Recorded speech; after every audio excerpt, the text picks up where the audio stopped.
Hello बच्चा party, welcome to NEET J master class. तो मेरे बच्चों, आज हम एक ही शॉर्ट वीडियो में क्लास 11 का एक इम्पोर्टेंट चैप्टर करने वाले हैं, एक्सक्रीटिव प्रोडक्ट एंड एलिमिनेशन वाला। ठीक है, क्योंकि आपको सबको पता है बहुत इंपॉर्टेंट टॉपिक है। हर बार इसमें से एक या दो क्वेश्चन जरूर आता है नीट में।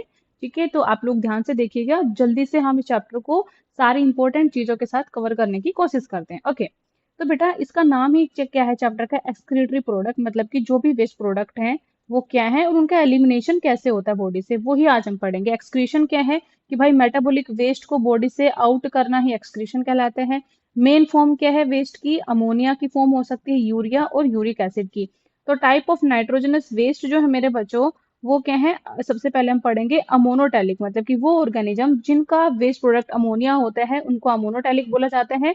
और अमोनिया जो होता है मेरे बच्चे, वो क्या होता है? हाईली टॉक्सिक होता है। ठीक है, इसको ज्यादा वाटर की रिक्वायरमेंट होती है। क्यों? क्योंकि ये ज्यादा सोल्यूबल होता है। तो जो भी एनिमल्स पानी में रहना पसंद करते हैं, उनके पास तो बहुत सारा पानी होता है, तो उनको ज्यादा पानी की रिक्वायरमेंट होती है अमोनिया को रिलीज आउट करने के लिए। क्यों? क्योंकि टॉक्सिक भी बहुत होता है। ओके, इसके एग्जाम्पल मेरे बच्चों बताए गए हैं एनसीईआरटी में।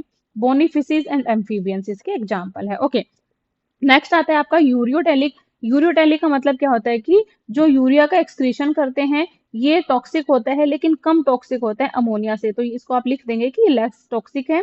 मॉडरेट वाटर इसको रिक्वायरमेंट होती है टू रिलीज आउट। इसके एग्जांपल आ जाएंगे आपके ह्यूमंस एंड आपके मैमल्स आ गए। ओके, नेक्स्ट आता है आपका यूरिकोटैलिक मेरे बच्चों। यूरिकोटैलिक का मतलब वेस्ट प्रोडक्ट यूरिक एसिड होगा, सबसे कम टॉक्सिक होगा। क्यों? क्योंकि इन जो इस तरीके के एनिमल होते हैं जो यूरिक एसिड सिक्रीट करते हैं, वो ज्यादा से ज्यादा पानी को क्या कर लेते हैं?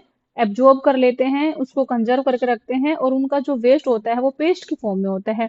ये इसको सबसे कम वाटर रिक्वायरमेंट होती है। इसके एग्जाम्पल आ गए birds, reptiles and insects. Okay, तो आप लोगों को ये इनके एग्जाम्पल याद होने चाहिए। अब आता है मेरे बच्चों ह्यूमन एक्सक्रीटरी सिस्टम, कि भाई ह्यूमंस जो होते हैं उनके एक्सक्रीटरी ऑर्गन क्या है। तो मेन एक्सक्रीटरी ऑर्गन है किडनी। ठीक है, उसके साथ साथ में ही और भी आपके अदर ऑर्गन आते हैं जो थोड़ा बहुत वेस्ट प्रोडक्ट को बाहर निकालने का काम करते हैं, जैसे आपका लीवर आ गया, स्किन आ गया, है ना। और इस तरीके से आप लोग पढ़ सकते हैं। आपके लंग्स आ गए जो CO2 का रिमूव कराते रहते हैं। तो मेरे बच्चों, मेन मेन अगर एक्सक्रीटरी ऑर्गन पूछे तो आप लोग कहेंगे किडनी, और एसेसरी होंगे आपके जो अदर मैंने बताए हैं, लंग्स, स्किन एंड आपका लीवर। ओके, ये सिस्टम के पार्ट क्या है? जो ह्यूमन एक्सक्रीटरी सिस्टम, उसके पार्ट क्या है? मेन आ गया आपका किडनी। ठीक है, किडनी के कितने उसमें होती है? 2 नंबर होते हैं, मतलब किडनी 2 किडनी होती हैं। ब्राउन कलर की होती है, राजमा की शेप की होती है। इसका जो क्या बोलते हैं पोजीशन होता है वो डोर्सल होता है, रेट्रोपेरिटोनियल होती है, और इसका T12 L3 के बीच में होती है। तो ये सारी बातें किडनी के बारे में हो गई। यूरेटर्स भी 2 होते हैं, यूरिनरी ब्लैडर एक होता है, और यूरेथ्रा भी एक ही होता है। ओके, तो अभी हम थोड़ा बहुत किडनी के स्ट्रक्चर के बारे में पढ़ लेते हैं मेरे बच्चों। तो किडनी का स्ट्रक्चर जो दिया गया है, समथिंग लाइक ऐसा आपके एनसीईआरटी लिखती है। ठीक है, अब उसमें क्या है? आउटर जो है उसको हम कोर्टेक्स बोलते हैं, इनर पोर्शन को मेडुला बोला जाता है। ठीक है, तो अब मैं अगर आप लोगों को बताऊं कि भाई बच्चे कंफ्यूज होते हैं, ये मैं डॉटेड पोर्शन जो कर रही हूँ मेरे बच्चों, ये क्या है? कोर्टेक्स आ गया। ओके, ये क्या होगा? कोर्टेक्स आ गया। और इनर वाला पोर्शन क्या है? आपका मेडुला है। मेडुला के अंदर क्या आएंगे? रीनल पिरामिड्स आ जाएंगे आपके। ओके, और आपकी कैलेसिस आ जाएंगी, और उनको क्या बोल देंगे? और क्या आएगा? आपका पेल्विस रीजन भी इसी के अंदर ही आएगा। किसके अंदर आएगा? मेडुला के अंदर ही आएगा मेरे बच्चों। ओके, और यहाँ पे इस वाले पोर्शन को आप लोग क्या बोलते हैं? ये जो पोर्शन बने हैं इनको हम बोलते हैं कॉलम्स ऑफ बर्टनी। ओके, कैलेक्स जो होता है इसके भी 2 पार्ट होते हैं, एक आउटर पार्ट होता है मेरे बच्चों, एक इनर पार्ट होता है।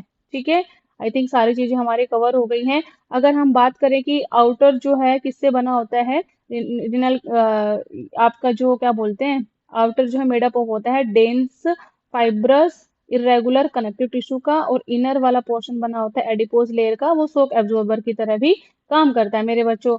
और आपका यहाँ पे क्या आ गया? ये जो नोच दिख रही है ये हाइलम है, जहां से सारे के सारे रीनल आर्टरी, वेन वगैरह, यूरेटर सारे एंटर एग्जिट करते हैं। ठीक है, और ये वाला पोर्शन जो दिखाया गया है ये क्या है? रीनल पेल्विस है। ओके, तो चलो आगे बात करते हैं। ये हो गया किडनी का स्ट्रक्चर। बेटा डिटेल्स वीडियोस में अपने चैनल पे पोस्ट कर चुकी हूँ। आपको अगर डिटेल में इन सबको जानना है तो आपको चैनल पे एक बार विजिट करिएगा, प्लेलिस्ट चेकआउट करना, फिर आप लोगों को डिटेल लेक्चर मिल जाएंगे। अब आता है मेरे बच्चों नेफ्रॉन।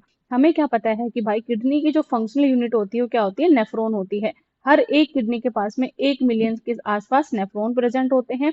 ठीक है, अब बात आती है नेफ्रॉन के पार्ट क्या हैं। ठीक है, तो नेफ्रॉन जो है नेफ्रॉन के मेन पार्ट यहाँ पे लिखे गए हैं, बोमेंस कैप्सूल और आपका ग्लोमेरुलस, ठीक है। बोमेंस कैप्सूल और आपका जो ग्लोमेरुलस है उसको हम कलेक्टिवली मेरे बच्चों क्या बोल देते हैं, ग्लोमेरुलस और बोमेंस कैप्सूल को अगर कलेक्टिवली बोलना हो तो मालफिजियन बॉडी या रीनल कॉर्पसल भी बोल देंगे। क्या बोलेंगे इसको, मालफिजियन बॉडी या रीनल कॉर्पसल, ठीक है। थोड़ा थोड़ा फिर भी एक्सप्लेन कर ही देती हूँ। एफरेंट आर्टरियोल जो होती है मेरे बच्चों, ये ब्लड को लेके आती है। इसका डायामीटर जो होता है वो क्या होता है मेरे बच्चों, लार्ज होता है, ठीक है। इफरेंट आर्टरियोल जो होती है ब्लड को लेके जाती है, इसका डायामीटर क्या होता है, शॉर्ट डायामीटर इसका होता है मेरे बच्चों, ठीक है। बोमेंस कैप्सूल जो होता है बना होता है आपका स्क्वेमस एपिथेलियम का, और यहाँ पे क्या होता है, पोडोसाइट्स प्रेजेंट होते हैं मेरे बच्चों, ठीक है। इन सब का फंक्शन सारी चीजें मैं अपने रिकॉर्डेड लेक्चर्स ऑलरेडी मैं पोस्ट कर चुकी हूँ, ओके। फिर है आपकी डिसेंडिंग लिम्ब लूप ऑफ एनेले, है ना। लूप ऑफ एनेले जो है दो लिम्स आती है इसकी, एक डिसेंडिंग एक आपके आती है असेंडिंग। तो डिसेंडिंग वाली क्या होती है मेरे बच्चों, परमिएबल होती है वाटर के लिए, इम्परमिएबल होती है ये सोल्ट्स के लिए। ये वाटर के लिए परमिएबल क्यों है, क्योंकि इसके पास में एक्वापोरिन्स प्रेजेंट होते हैं जो वाटर को अलाउ करते हैं बेटा। असेंडिंग लिम्ब लूप ऑफ एने होते हैं, ये आपके सोर्ट्स के लिए परमिएबल होते हैं, वाटर के लिए इम्परमिएबल होती है। इसके पास में कैरियर आयन चैनल होते हैं जो अलाउ करते हैं एक्सचेंज ऑफ इलेक्ट्रोलाइट्स एंड आपके आयंस, ओके। ये आ गया आपका वासा रेक्टा मेरे बच्चों। वासा रेक्टा जो होती है ये पार्ट है किसका, पेरिट्यूबुलर कैपिलरी का, part of peritubular capillary network, जो कहाँ से अराइज हुआ है, आपकी इफरेंट आर्टरियोल से अराइज होके आया है, ओके। हेनेल्स लूप जो है मैंने बता ही दिया, डिसेंडिंग लिम्ब और असेंडिंग लिम्ब होती है इसकी। और अगर हम बात करें हेनेल लूप के बारे में तो भाई साहब जो हेनेल लूप है वो पाई जाती है किसमें, ओनली मेटानेफ्रिक किडनी में। क्यों, क्योंकि इसको कंसंट्रेटेड यूरिन बनाना होता है, ओके। फिर आता है आपका पीसीटी, ठीक है।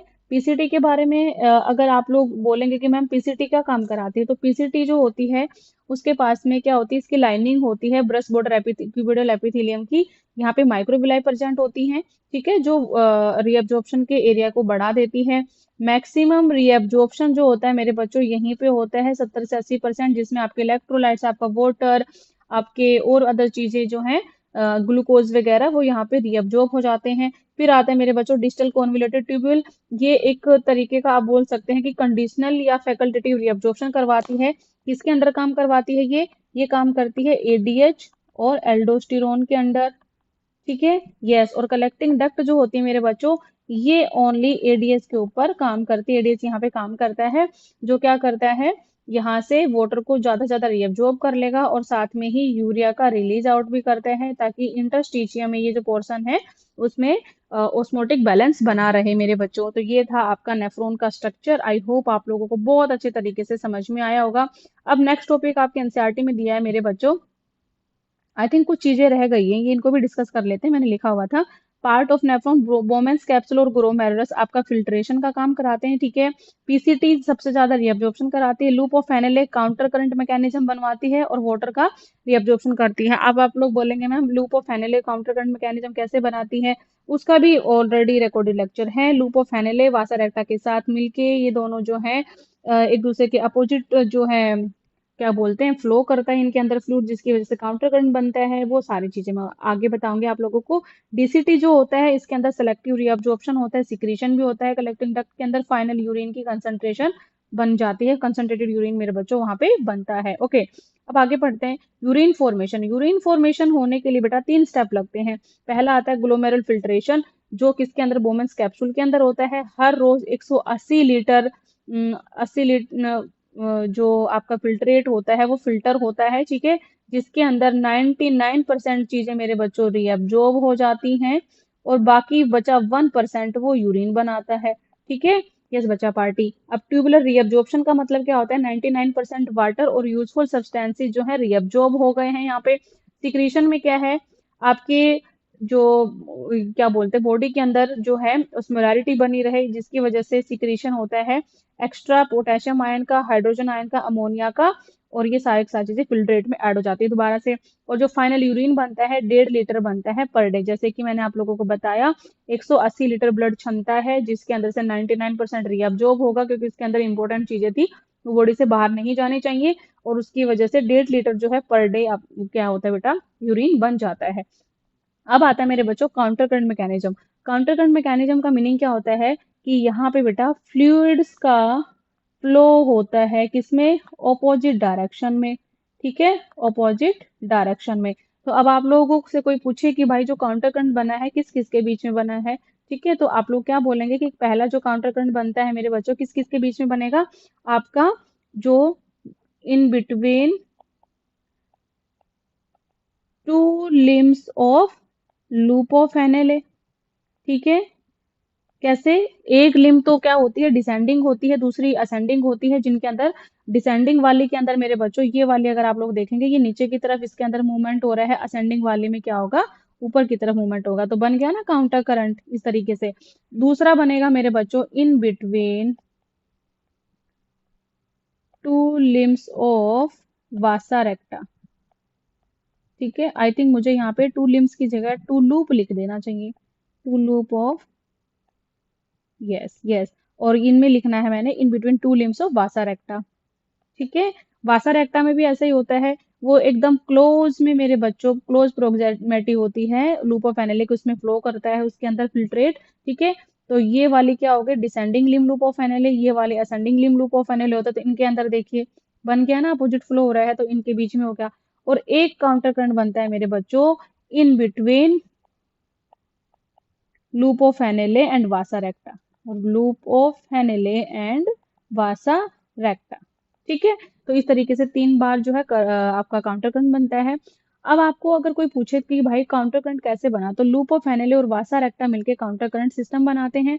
और काउंटर करंट मैकेनिज्म होता ही क्यों है, क्योंकि ये हेल्प करता है किसके लिए, ये हाई ओस्मोलैरिटी जो ओस्मोटिक ग्रेडियंट होता है मेडुला के अंदर उसको मेंटेन करके रखता है, क्या बना के, कंसंट्रेटेड यूरिन की फॉर्मेशन करवा के। अगर आपको बहुत अच्छे तरीके से इजी तरीके से काउंटर करंट मैकेनिज्म समझना है तो आप लोग प्लीज एक बार प्लेलिस्ट चेकआउट कर लेना।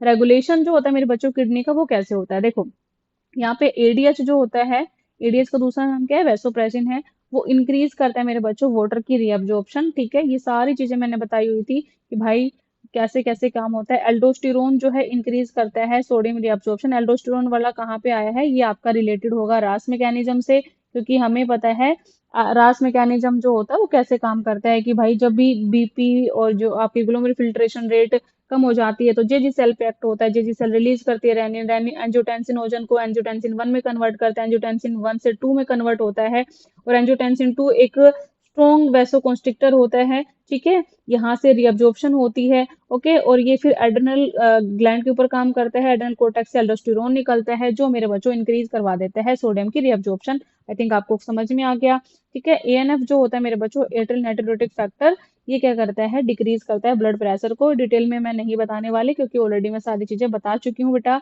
मिक्सचोरेशन वाली प्रोसेस आती है कि भाई मिक्सचोरेशन क्या है, यूरिन को रिलीज करने की प्रोसेस को ही मिक्सचोरेशन कहते हैं। अब ये कैसे हुआ, देखो यूरिन फॉर्मेशन हो गई, हमें पता है किडनी ने यूरिन को बनाया, ठीक है, किडनी ने यूरिन को बना दिया। अब किडनी को कलेक्ट करना है तो किडनी के पास देखो, अब यहाँ पे मैं छोटा सा डायग्राम रफली बना दूंगी,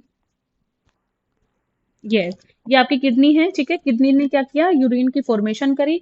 अब ये जो थे यूरेटर्स, जो नाम है इनका, यूरेटर क्या करेंगे, वहां से उस यूरिन को कलेक्ट करेंगे और उसको ले जाके कहाँ डाल देंगे, ये क्या होता है, यूरिनरी ब्लैडर में जाके डाल देंगे बेटा, ठीक है। जैसे ही यूरिन यहाँ पे फिल होने लगता है, इसकी कंसंट्रेशन 400-500 ml तक होने लगती है इसका वॉल्यूम, तो यहाँ से मेरे बच्चों क्या होगा, स्ट्रेच रिसेप्टर एक्टिवेट हो जाएंगे, वो सिग्नल देंगे आपके सीएनएस को। सीएनएस क्या करेगा, मिक्सचुरेशन रिफ्लेक्स को इनिशिएट करवाएगा, कॉन्ट्रैक्शन होगी किसकी, डिट्रेसर मसल्स की, और रिलैक्सेशन होगा किसका, इंटरनल और एक्सटर्नल स्फिंक्टर्स का, जिसकी वजह से यूरिन जो है एक्सपेल्ड आउट हो जाएगा, ओके। और यूरिन की अगर हम बात करें तो ये एसिडिक होता है, स्लाइटली एसिडिक होगा, ठीक है। और यूरिन जो होता है येलो कलर का होता है, ठीक है, इसकी एक अलग सी ही ऑर्डर होती है ना, स्मेल जिसको बोलते हैं। और मेरे बच्चों यूरिन जो होता है कुछ डिजीज को डायग्नोज करने के भी काम आता है, ठीक है। पर डे 20 से 25 ग्राम यूरिया निकलता है यूरिन के थ्रू। ये सारी चीजें थी मेरे बच्चों। अब हम बात कर लेते हैं डिसऑर्डर्स के बारे में कि देखो यूरेमिया क्या बोलते हैं, छोटी छोटी बातों में, इसी को तो वन शॉट बोलेंगे कि भाई जल्दी से चैप्टर को रिवाइज करा दिया। तो यूरेमिया क्या होता है, अगर ब्लड के अंदर कंसंट्रेशन जो है यूरिया की वो हाई हो गई, इसको हम बोल देंगे यूरेमिया। हीमोडायलिसिस को उसको बोलते हैं आर्टिफिशियली ब्लड को फिल्ट्रेट करवाने को हेमोडायलिसिस बोला जाता है। किडनी ट्रांसप्लांट क्या होता है, परमानेंट क्योर होता है अगर किसी इंसान की किडनी फेलियर हो गई है तो। रीनल कैलेकुलाई क्या होता है, किडनी के अंदर स्टोन होते हैं, उसको रीनल कैलेकुलाई बोला जाता है।